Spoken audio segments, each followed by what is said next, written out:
ဒါမှတခြားလူတွေကိုခရုစိုက်ပေးနေရင်တခြားလူတွေကိုချစ်ပေးနေရင်လည်းကိုယ့်ကိုယ်ပျောက်ဆုံးလာတယ်လို့ခံစားဖို့တဲ့အတွေ့အကြုံမျိုးရှိဘူးလားကြတော့လေ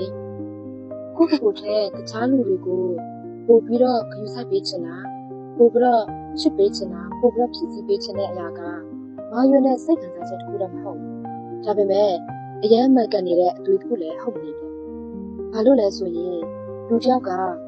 ကိုယ်တိုင်တော့မပြေဝတည်ပဲနဲ့တခြားလူတွေကိုဖြည့်ဖို့ကြိုးစားတဲ့အခါမှာပို့ပြီးတော့ပြင်ပန်းရတာကလည်းပြီး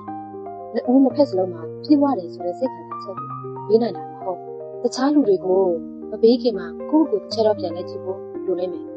ငါဘယ်လောက်ထိစိတ်ပိုင်းဆိုင်ရာကောရုပ်ပိုင်းဆိုင်ရာကောအစဉ်တည်းဖြစ်နေပြီလေကိုယ့်ကိုပြန်ချစ်နိုင်တဲ့သမီးကြရင်ကိုယ့်ကိုချစ်ပေးခဲ့တယ်လို့ပြောတယ်ကိုယ့်ကိုယူဆပေးနိုင်တယ်လို့ပြောတယ်တခြားလူတွေကိုလည်းအကောင်းဆုံးချစ်ပေးနိုင်လိမ့်မယ်အကောင်းဆုံးယူဆပေးနိုင်လိမ့်မယ်အဲ့ဒီအချိန်ကျရင်ကိုရတဲ့ခံစားချက်က